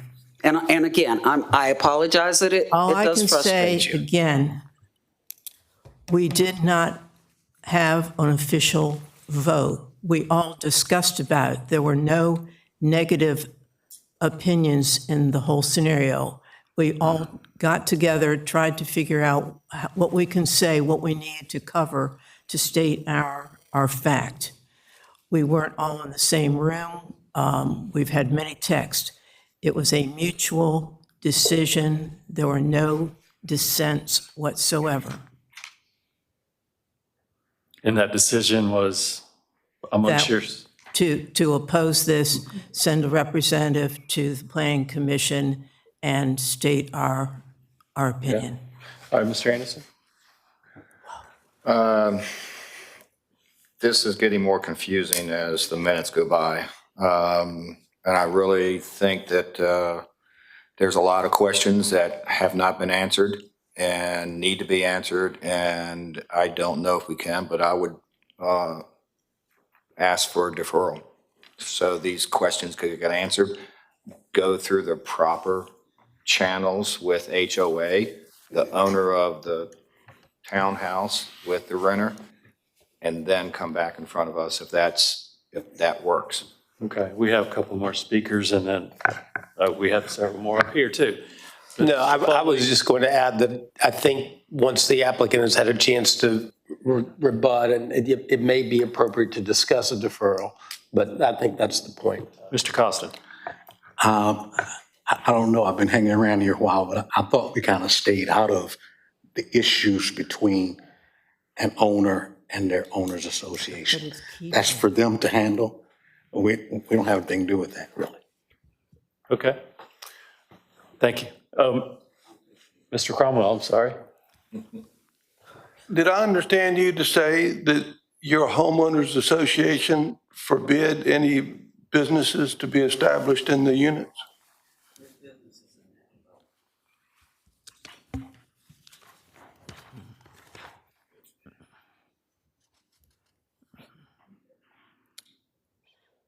Yes, they don't, yes, against home businesses and, which include daycare.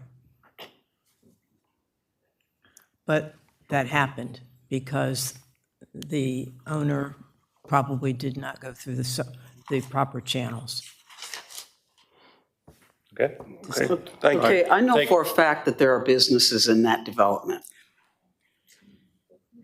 That's why we're confused. All right, we're going to move on to if I the may, next speaker. Yes. It's not up to the Planning Commission to interpret the homeowners association's bylaws or anything like that, any of their documents. The city is not a party. The city is not responsible for enforcing those, and it should be separate and apart from the decision that you make here today. Thank you. Yes, go ahead. I also wanted to add that the property owner did sign off on the application that was filed with our office, so they are aware of the tenant's desires. Thank you for clearing that up. Yes. We were not advised of it. The homeowners association had. Yeah, I think what they're saying, that's between you and the homeowners, not for here. Next speaker. Our next speaker is Larry McAdoo, followed by Sharon Mitchell.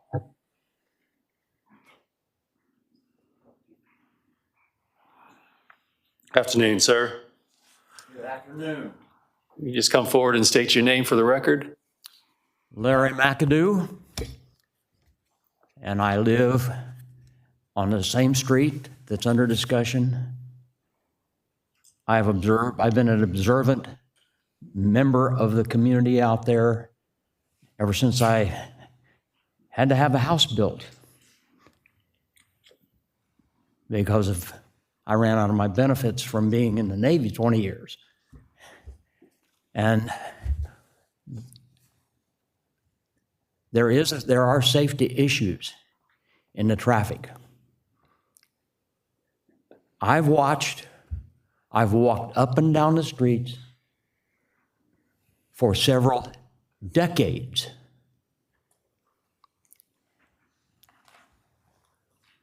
During the presence of the company, I watched, because I'm concerned about what the safety of the children, as well as the drivers and everything. And I've seen no traffic problems near her residence. Again, I don't live right there. I'm the third unit in from that light that everybody is glad is there. And what I have seen is, let me ask a question, does anybody know, does any special test made by the city in issues like this? I don't understand your question, but we're asking you questions. So you give us your statement on how you support it or you oppose it. What I'm saying is, I was just getting my breakfast a day or so ago, and 4 fire trucks, Mach Schnell, from beginning to wherever they stopped, and it was not a problem. And I'm saying is, the issue is so complex, and it's been a long time since I've sat on the board of directors. And this is so complex that I would encourage letting it set a little bit till you can do more research. Oh, by the way, I didn't say that I'm a minister. So now you know why I'm going back and forth with you. There is one area, if I may digress, there is one traffic area that I'm very, very aware of. And it's the traffic intersection that, yes, does go to Brewster's. Well, I gotta end your conversation with us because we need to move on. You've extended your time. Sir, I gotta get to the next speaker. Okay. Thank you. Sorry. Are you opposed or supporting? I'm supporting You're supporting the applicant? Mm-hmm. Thank you. Next speaker. Our next speaker is Sharon Mitchell, followed by Denisha Skipper via WebEx. Hello. Good afternoon. Just state your name. Yes, my name is Siobhan Mitchell, and I am the neighbor of Bianca. I live right next door to her. Which side? Left, right, from the picture? I'm with the white car. Okay. And so I'm in favor of the increase of children for her daycare. There are no significant traffic concerns in regards to her business. My driveway is open for the parents when they need to pick up and drop off the children. Also, they use the bank, and they also use the storage unit. And then we also have some side street parking that the parents use as well. I don't have any issues with any of the parents blocking my driveway or blocking any of the other neighbors' driveway that live on Canaford Street. In regards to our homeowners association, I am a homeowner in the 121 unit. I own my home. I've been on the board. I don't recall any, now unless they changed our bylaws, and I know you don't care about that, but I don't know anything about you can't have a business. We don't have a percentage of renters that we can have in our neighborhood unless they have updated those bylaws, and I haven't received a copy. But as a homeowner, I was able to see her sign in her yard, so I know about this hearing. As far as our association, I'd never received any letter from our association. So if they had a meeting as a homeowner, I didn't get anything to go to a meeting to make a vote in regards to this. With our 121 units, you have to have at least 2/3 of a vote from the homeowners to go with the board, and that hasn't happened. So I'm in favor. I have no issues with our traffic. None of our neighbors on the street have any issues with the traffic in regards to the daycare. All right, any questions? All right, thank you. All right. Did you have one? Oh, you gave me that look. Our last and final speaker is Tanisha Skipper via WebEx. Hello, can you hear us? Can you hear me okay? Yes. Hi, my name is Danisha Skipper. I am in support of Ms. Evans operating her daycare and increasing the capacity of the children. I am her neighbor as well. I am 2 doors down from her, so I'm on the opposite side of the red car in the picture. But I don't see an issue with the traffic because, I mean, living out that neighborhood, there's an issue with traffic, and I don't see how there's any correlation with the traffic in her business. My driveway is also available for the parents to pick up and drop off if need be, but she runs it so clean and so smooth that I've never had to have a parent in my driveway. Again, like I said, just living on that street, there is a lot of traffic from people trying to cut through for, when they get off of work for the rush hour. And it's just the way the neighborhood is set up, but there's no direct correlation with the traffic and her operating a business. And I don't see how increasing children, having a few more parents or individuals out that neighborhood is gonna pose any additional threats or issues that aren't already there, again, unrelated to her business. All right, thank you. Any questions? Are you a homeowner or a renter? I'm a homeowner. Okay, and are you the other neighbor that has an agreement with her for the parking space? Yes. Okay, is there a formal agreement? There was a verbal agreement. Okay, thank you. All right, thanks. Any more speakers? There are no more speakers. All right, you can come forward. And please, if you can go ahead and rebut on any opposition that was discussed, and then I'm sure the commissioners might have some more questions for you. Am I addressing you guys or? Yeah, you're talking to us. So I first want to start by apologizing to the board if there was a misunderstanding, but if I'm not mistaken, the HOH president is I don't want to say her name wrong, Stacey Evans. And I have text message that shows when I originally applied for the conditional use permit, because I am a renter, I asked would she kindly put together a meeting so that I could personally address the HOA board, so that if they did have any questions and concerns, I can basically do the same thing that I'm doing today to show you and also take in any input. Like I said, I love the community. They have been amazing to me, and my biggest concern is having support. So the meeting happened prior to this. That's how I'm aware how many members were for it. I'm unaware of anybody disagreeing. Like I said, that is the president. I have our text log, and I was aware of which member. I did reach out, which she said wanted to speak with her. I did reach out to ask, would she be open to having a meeting with me so that, again, I could address anything, take any opinions. Like I said, if the goal is to make sure traffic does not escalate because of me and my business, I'm all for it. I love what I do. I've been in this business a while. I'm not your typical daycare.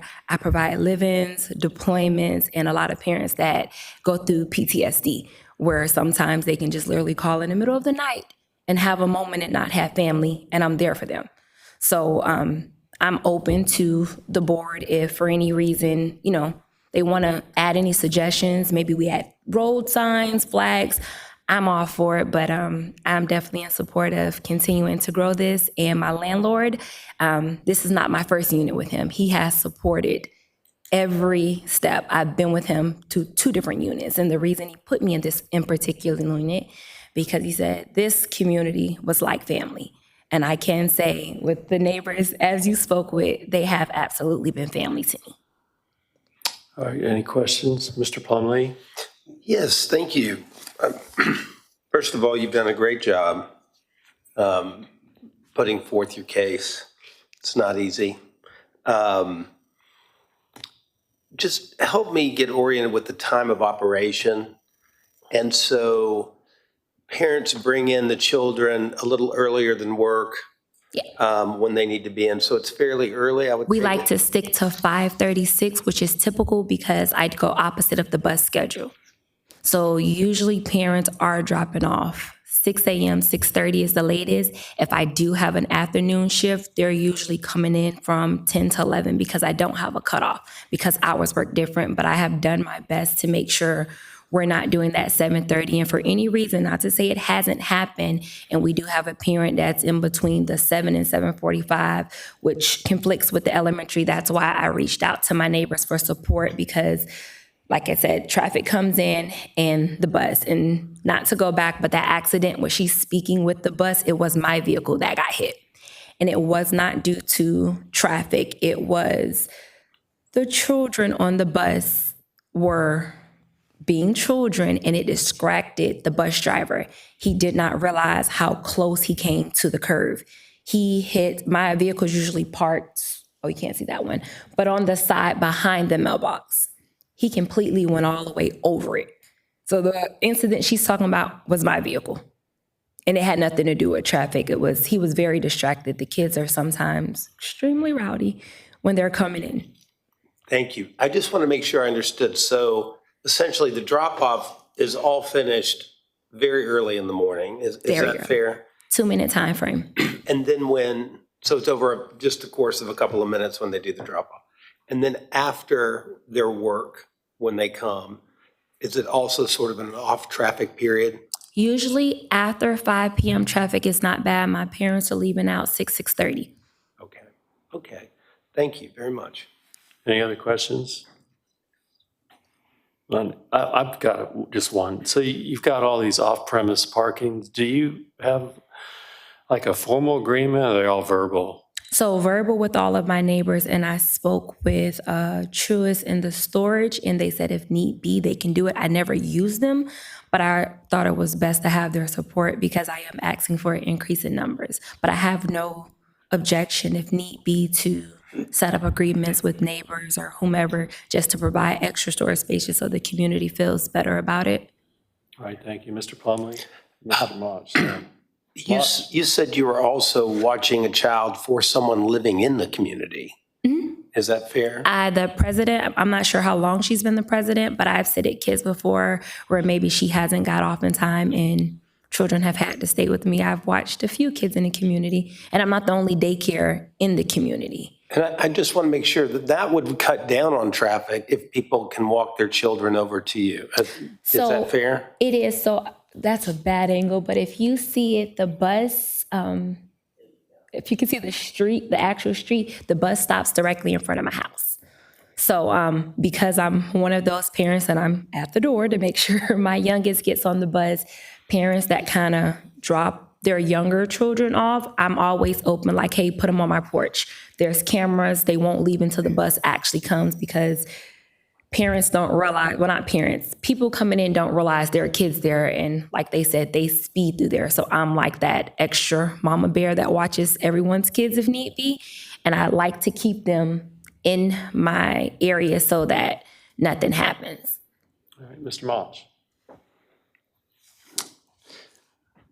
You have to have a labor of love when you do this. Yes, sir. It's a passion, and you can tell, you can see it, it's visible on you. I know that we're, if it were to be approved, given a recommendation to go to council to allow for up to 12 children, do you anticipate 12 children being? Honestly, in the last 7 years, I anticipate 8 to 9, but because state rules where it's rollover, so let's just say if I have 8 kids and the 9th, 10th, and 11th come in, and even if they're only there for a few minutes, you have to have that maximum, because then you are in violation. So it's smarter to just say 12, even with rollover, because that's just social service rules. Yeah, and I know that there was mention of only 3 cars at that stoplight being able to stop there before getting to your driveway. But I mean, it looks like you're about 8 houses back. So, I'm sure that there are traffic concerns, just like the rest of our city. We're very congested. Mm-hmm. And I think the safety of the children are probably first and foremost. But we need to make sure that we're making a decision for, and I think that the lady who spoke a little bit earlier kind of talked to that fact.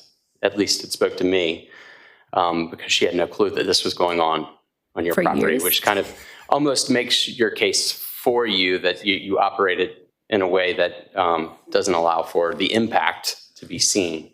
And so for that reason, unless there's further conversation. And also, I did want to say that ask staff, this was advertised properly. They went through the proper, so the timing was enough to make sure that everybody knew. So for that fact, I'd like to, if possible, make a motion for approval. I have Ms. Hippen that would like to ask something. I apologize. Okay, so as I said before, this is my district. I will not go through there anymore to go to Brewster's. I will go around.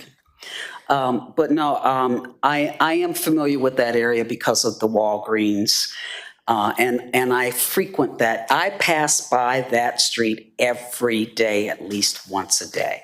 Okay, and I do know that you can get more than 3 cars out of there if the people are paying attention. But again, drivers are drivers, and I did not know that you had a daycare there.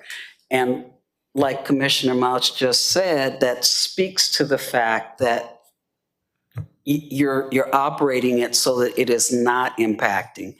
I do apologize that the school bus hit your car, but you live where you live. We love that school bus driver, though. With all of that said, with the support that you have of neighbors beside you, and the fact that we're not going to get into it with the HOA, I would like to move for approval. All right, I think. I would gladly second that, and I apologize. Okay. He was going to make one, so you got a motion. That's second by Mr. Munch. I would like to just put a comment on before we vote. I was going to ask for the discussion. Thank you. I'm on I know it's been a long little my last hearing we've day. had. I'm on it. You've done a great job, George. You've always done a great job. I think it's important because you may have a different environment when you go to city council, that the city council members watch this presentation to get a sense of what we're thinking. So it's sometimes useful to say, we know there may be people at the HOA with some objections who may arrive at that hearing before the city council. And we've considered their primary objection, which was stated as traffic, and we've heard that out thoroughly. And so I think it was well vetted by our planning commission in full. There was a sign, obviously, on your site because it was discussed by the person that came here to object. So it was properly noticed before our body. So I just wanted to put that on the record before we vote. Thank you. Another comment here with Ms. Byler. Hi, as a former working mother of 4 children and a current working grandmother of 2, I know how important caring, loving caregivers are to our whole community, not just to the parents, to keep the economy running, keep us working. And for military, paramount importance. I applaud you. The fact that your neighbors came in support speaks volumes to me. And whatever is going on with HOA, that's their issue. I'm not HOA. I will support you, and thank you for your work. Any other comments? All right, do have, making sure we might have a substitute for deferral. Is that correct, or are you withdrawing? I'm going to withdraw my Okay, suggestion thank of deferral. All right, so we have a motion. We had discussion. Any abstain? None? The vote's open.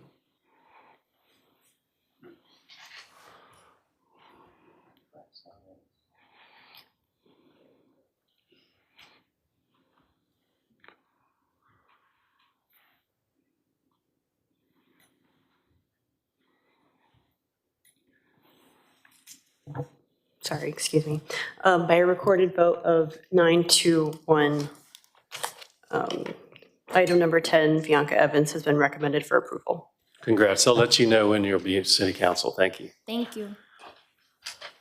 Is that it? That concludes our formal, I quit.